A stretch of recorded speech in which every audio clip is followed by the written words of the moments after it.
Good morning students. आज हम बाल राम कथा के तहत अध्याय नंबर 7 सोने का हिरण पढ़ने वाले हैं। इसके पूर्व अंश में हमने ये देखा या पढ़ा था कि राम अपनी पत्नी और छोटे भाई लक्ष्मण के साथ नर्मदा नदी के तट पर आते हैं और वहाँ पर स्थित सुंदर जगह पंचवटी पर अपनी प्यारी सी कुटिया का निर्माण करते हैं। लक्ष्मण अपने हाथों से इस सुंदर कुटिया का निर्माण करते हैं और उसके आसपास प्राकृतिक सुंदरता बहुत अच्छी थी। बहुत बड़े बड़े 5-6 बड़े वट वृक्ष वहाँ पर थे। पक्षियों का कलरव एनी टाइम सुनाई देता था वहाँ पर। और जो हिरण है, छोटे छोटे पशु है, वहाँ पर चौकड़ी भरते हुए उछलते कूदते हुए सीता जी का मनोरंजन किया करते थे। ऐसा ही एक दिन सुंदर वातावरण में राम, सीता, लक्ष्मण ये अपनी कुटिया के बाहर बैठे हुए प्राकृतिक सुंदरता का आनंद ले रहे थे कि वहाँ पर रावण की छोटी बहन शूर्पणखा आती है और राम की सुंदरता पर मोहित हो जाती है और वो राम से कहती है कि हे रूपराज, मैं आपसे विवाह करना चाहती हूँ, इसलिए आप मुझे पत्नी के रूप में स्वीकार करें। लेकिन राम ऐसा मन करने से मना कर देते हैं, क्योंकि वे सीता जी की तरफ इशारा करते हुए कहते हैं कि देखो, मैंने तो शादी कर रखी है, मेरी पत्नी है जिनका नाम सीता है, ये देखो मेरा छोटा भाई है लक्ष्मण, इनसे तुम बात कर सकती हो। जब लक्ष्मण जी की तरफ वो बढ़ती है तो लक्ष्मण जी पहले ही मना कर देते हैं कि नहीं नहीं, मैं तो इनका दास हूँ, तुम्हें तो इन्हीं से बात करनी चाहिए। इन सब के बीच में आते जाते शूर्पणखा को क्रोध आ जाता है। फिर वे अपने असली रूप में आती है और सीता जी पर झपट्टा मारती है। तो सीता जी को बचाने के लिए लक्ष्मण ने उसके नाक और कान काट दिए। फिर वह रोती बिलखती हुई अपने भाई रावण के पास जाती है, क्योंकि रावण इतना शक्तिशाली राजा था और वह उसकी छोटी बहन है। तो रावण उस घटना पर सोच विचार करता है और अपनी शक्ति पर उसे बहुत अभिमान था। इस कारण वह आगे कूटनीति भरी एक योजना बनाता है और जिसके तहत वह अपने भांजा मारीच है उसको बुलाता है, उससे बातचीत करता है और एक कूटनीतिपूर्ण योजना के लिए उसे साथ देने की बात करता है। लेकिन मारीच उसकी बात मानने से मना कर देता है, क्योंकि उसे पता है उसकी माँ ताड़का का वध भी राम नहीं किया था। वह राम की शक्ति को जानता है, इसलिए वह रावण को समझाने का प्रयास करता है, लेकिन रावण वो बात नहीं मानता है और उसे मारने की धमकी देता है। तो मारीच के लिए दोनों तरह ही मृत्यु थी, चाहे वह रावण की बात नहीं माने तो मृत्यु निश्चित थी और अगर राम की तरफ चला जाए तो भी मृत्यु निश्चित है। तो फिर उसने सोच विचार करके राम के हाथों से मरना उचित समझा और उसकी योजना में साथ देने लगा।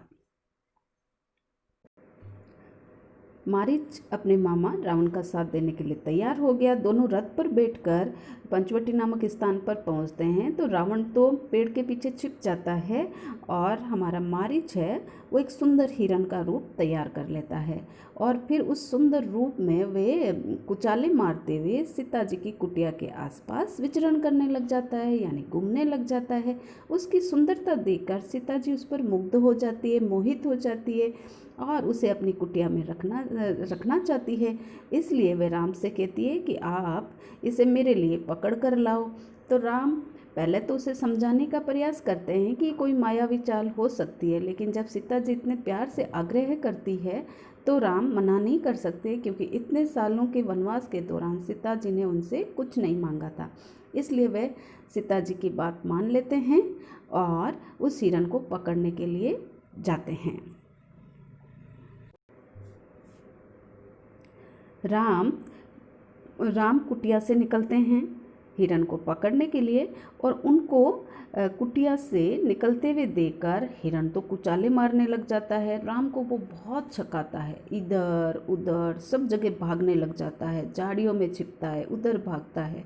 ऐसे करते हुए वह राम को कुटिया से बहुत दूर ले जाता है और हिरण चालाक भी था और वह उसको राम जी को वो अपनी कुटिया से बहुत दूर ले जाता है और उस दूर ले जाकर राम के जब उसको पकड़ नहीं पाते हैं हिरण को, तो फिर उसे मारने का विचार करते हैं, क्योंकि पहले तो वे उसको जीवित पकड़ना चाह रहे थे, क्योंकि सीता जी ने तो यही कहा था ना कि मैं इसे कुटिया में रखूंगी अपने पास, तो वे उस हिरण को जीवित पकड़ना चाहते हैं। लेकिन जब उनके सारे पकड़ने के प्रयास विफल हो जाते हैं तो उन्होंने जीवित पकड़ने का विचार तो त्याग दिया और उसे धनुष उठाकर मारने का विचार किया।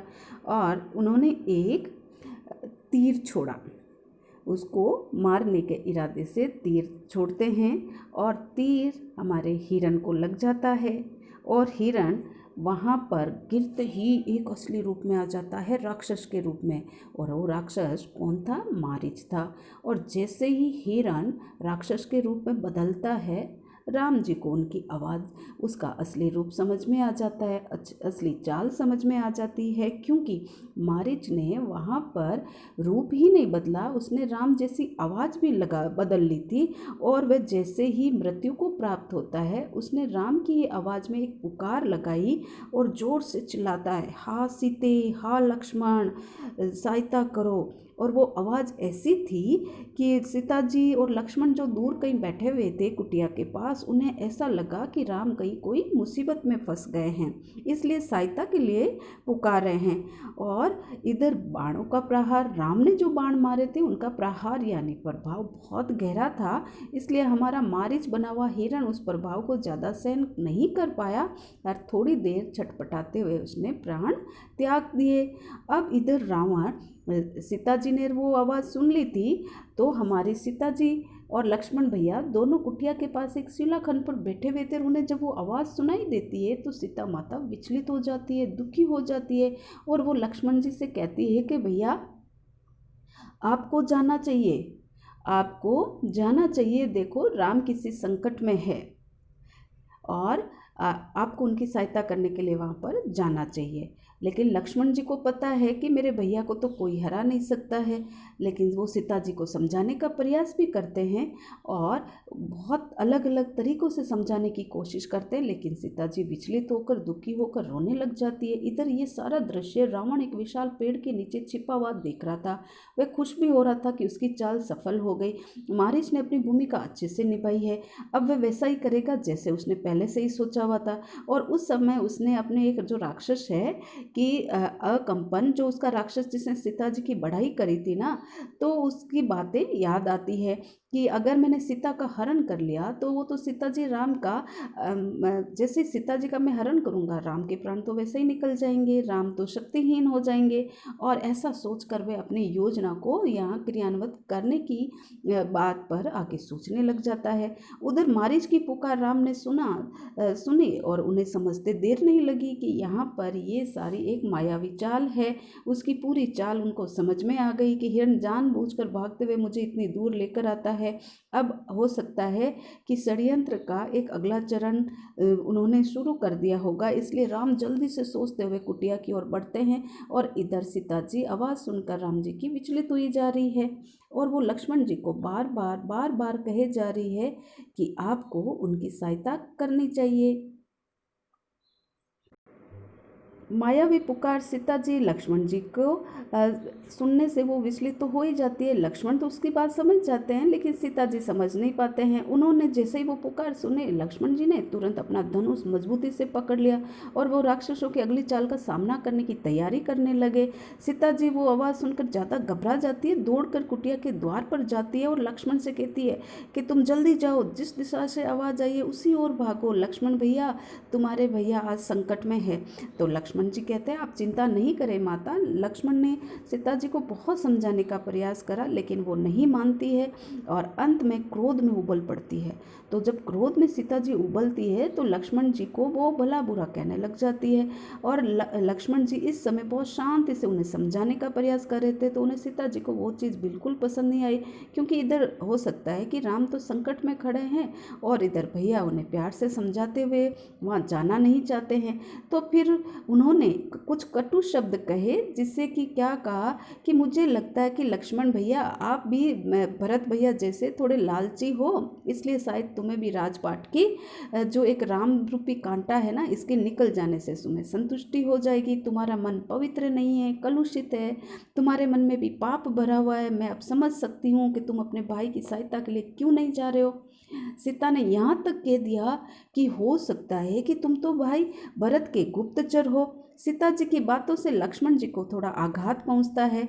अब उनका हृदय छलनी छलनी हो जाता है और उन्होंने पलटकर उत्तर तो नहीं दिया और चुपचाप सिर झुकाकर खड़े हो जाते हैं। वह सीता के मन की पीड़ा समझ रहे थे और उन्होंने राक्षसों की छल बल को अच्छे से उन्हें समझाने की कोशिश करी, लेकिन सीता जी ने बात नहीं मानी। तो फिर लक्ष्मण जी वहाँ से जाते हैं और एक लक्ष्मण रेखा उसकी कुटिया पर बना देते हैं और लक्ष्मण जी एक कुटिया पर लक्ष्मण रेखा बनाकर उसे पार नहीं करने की हिदायत देकर भाई की सहायता के लिए वहाँ से निकल जाते हैं। उधर ये चाल सफल होता देखकर हमारा रावण वहाँ से जैसे लक्ष्मण जी कुटिया से बाहर निकलते हैं और रावण जो एक राक्षस साधु के वेश में एक पेड़ के पीछे छिपा हुआ था, तो वहाँ से वो निकल कर आता है। उसका वेश कैसा बना हुआ था? तपस्वियों जैसा वेश था। जटाजूट, जटाजूट यानी सिर पे बाल बंधे हुए थे, दाढ़ी बंधी हुई थी और वैसे ही भगवा उसने वस्त्र पहन रखे थे। सीता ने उसे साधु समझा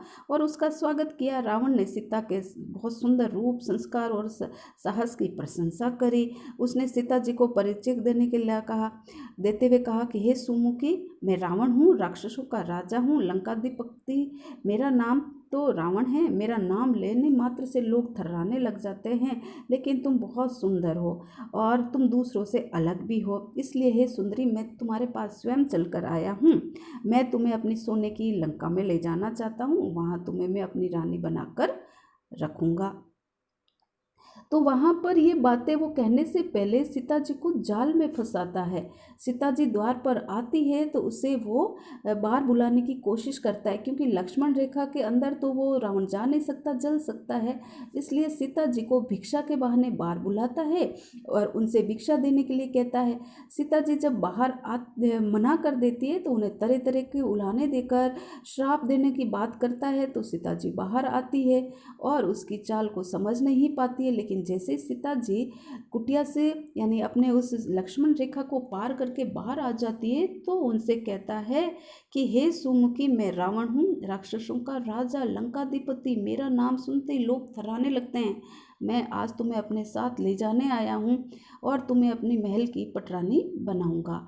पहले तो वो सारी बातें मन में सोच रहा था और अब जैसे ही उसको ये चाल सफल हो जाती है, यानी सीता जी लक्ष्मण रेखा से बाहर आ जाती है, तो वह उसे अपने उसका अपहरण करने की कोशिश करता है और ज़बरदस्ती उसे पकड़कर पवन वेग से यानी उड़ते हुए वह अपने पुष्पक विमान से लंका की ओर रवाना हो जाता है। तो पुष्पक विमान में हमें पहले से पता है कि पक्षीराज जटायु से उसकी भेंट होती है, जहाँ पर वो लड़ाई करता है जिसमें कि उसके पंख वहाँ कट जाते हैं, फिर वो घायल हो जाता है। वो सीता जी को बचाने की बहुत कोशिश करता है, लेकिन वो बचा नहीं पाता है, तो घायल होकर वहाँ नीचे गिर जाता है।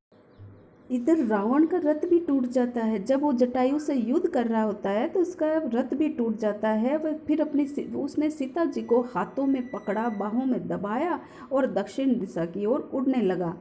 और उस समय सीता जी को पता है उसकी सहायता कोई नहीं कर पाएगा। किसी तरह कोई उसकी आवाज़ सुन ले, वह राम को ही किसी तरह समाचार मिल जाए, इसलिए उन्होंने सीता जी ने अपने जो आभूषण थे वो सारे आभूषण उतार कर नीचे फेंकने शुरू कर दिए। और जब उसने आभूषण नीचे फेंके तो वहाँ पर कुछ वानर खड़े हुए थे और वानरों के हाथ में सीता जी के आभूषण आते हैं और वो वानर उस पोटली को उठाकर कहीं रख देते हैं। सीता जी ने इस मंशा से ये आभूषण फेंके थे नीचे कि जो भी अगर इस रास्ते से राम को आते हुए ये आभूषण मिल जाएंगे तो हो सकता है कि वो उन्हें मेरी दशा का अंदेशा हो जाएगा और वो सीता के दर्द को समझ सकेंगे और यह रास्ते की पहचान कर पाएंगे। कुछ ही देर में रावण लंका पहुंच जाता है और वहाँ पर बहुत सुंदर सोने की लंका थी। वह अपने धन वैभव से सीता जी को प्रभावित करना चाहता है। उन्हें लेकर सीधा वह अपने राजमहल में नहीं, अंतपुर में जाता है जहाँ रानियाँ रहती है। राक्षसियों को सीता जी की निगरानी में लगा देता है। थोड़ी देर तक वह वहीं रहता है, फिर सीता जी को घूरते हुए कहता है कि हे सुंदरी, मैं तुम्हें 1 वर्ष का समय देता हूँ। या तो तुम मेरी रानी बनकर यहाँ रहो या फिर तुम विलाप करते हुए अपना जीवन बिताओगी। सीता बार बार रावण को धिक्कारती है, राम का गुणगान करती है, और तो रावण को क्रोध आ जाता है। तुम्हारा राम यहाँ कभी नहीं आ सकता, तुम्हें कोई भी नहीं बचा सकता, तुम्हारी रक्षा केवल मैं कर सकता हूँ, इसलिए तुम मुझे स्वीकार करो और मुझे सुख से स्वीकार करते हुए मेरे साथ रहो। पापी रावण, राम तुम्हें अपनी दृष्टि से जलाकर राख कर देंगे। सीता जी कहती है, क्या तुमने उनकी शक्ति के बारे में कभी सुना नहीं है?